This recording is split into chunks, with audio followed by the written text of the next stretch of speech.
రాజకీయాల్లో శాశ్వత మిత్రులు, శాశ్వత శత్రువులు ఉండరని అంటారు. అది నిజమే. ఎందుకంటే నిన్నటి వరకు నువ్వా నేనా అనుకున్న వాళ్ళు అకస్మాత్తుగా బెస్ట్ ఫ్రెండ్స్ అయిపోతారు. నిన్నటి వరకు నువ్వే నేను అన్నట్లుగా ఉన్నవాళ్ళు సడన్ గా నువ్వెంతంటే నువ్వెంత అనుకునే స్థాయికి వెళ్లిపోతారు. తెలంగాణ ముఖ్యమంత్రి రేవంత్ రెడ్డి, బీఆర్ఎస్ నాయకుడు ఎర్రబెల్లి దయాకర్ రావు మధ్య ఉన్నటువంటి ఫ్రెండ్షిప్ కూడా అలాంటిదే. వీళ్ళిద్దరూ తెలుగుదేశం పార్టీలో ఉన్నప్పుడు ఇద్దరి మధ్య స్నేహం ఉండేది. అయితే ఓటుకు నోటు కేసు సందర్భంలో తన మీద కుట్ర చేసింది ఎర్రబెల్లి దయాకర్ రావే అనే అభిప్రాయంతో రేవంత్ రెడ్డిలో కలిగింది. మిత్రుడిలా ఉంటూనే మిత్ర ద్రోహం చేశారు అన్న అభిప్రాయాలున్నాయి. ఓటుకు నోటు సంఘటనతో రేవంత్, ఎర్రబెల్లి మధ్య పూడ్చలేనంత అఘాతం ఏర్పడిందన్న మాట మాత్రం వాస్తవం. కాలం గిర్రలు తిరిగింది.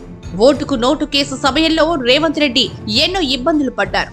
ఇప్పుడు ఆయనకు దెబ్బకు దెబ్బ తీసే అవకాశం ఫోన్ ట్యాపింగ్ కేసు ద్వారా వచ్చింది.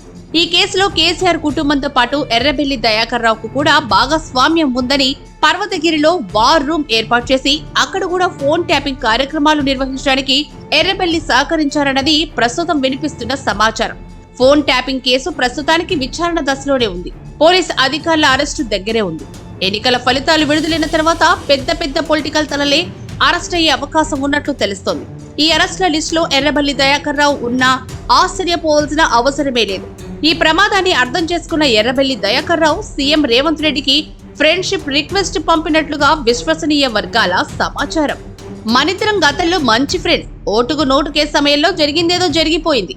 ఇక మనిద్దరం అవన్నీ మర్చిపోదాం. నువ్వు నా మీద మనసులో ఏం పెట్టుకోకుండా ఉంటే చాలు అని కామన్ ఫ్రెండ్స్ ద్వారా రేవంత్ కి ఎర్రబెల్లి స్నేహ సందేశం పంపినట్లు తెలుస్తోంది. ఆ రిక్వెస్ట్ ఇంకా ఓకే కానట్లు సమాచారం. అందితే జుట్టు, అందకపోతే కాళ్ళు అన్నట్టుగా ఉన్న ఎర్రబెల్లి వ్యవహారం మీద రేవంత్ ఎలా స్పందిస్తారో అంత చిక్కకుండా ఉంది. పాత స్నేహితుడు కదా అని చూసి చూడనట్లు వ్యవహరిస్తారో లేక చట్టం తన పని తాను చేసుకుంటూ వెళ్లిపోతుందని అంటారో చూడాలి.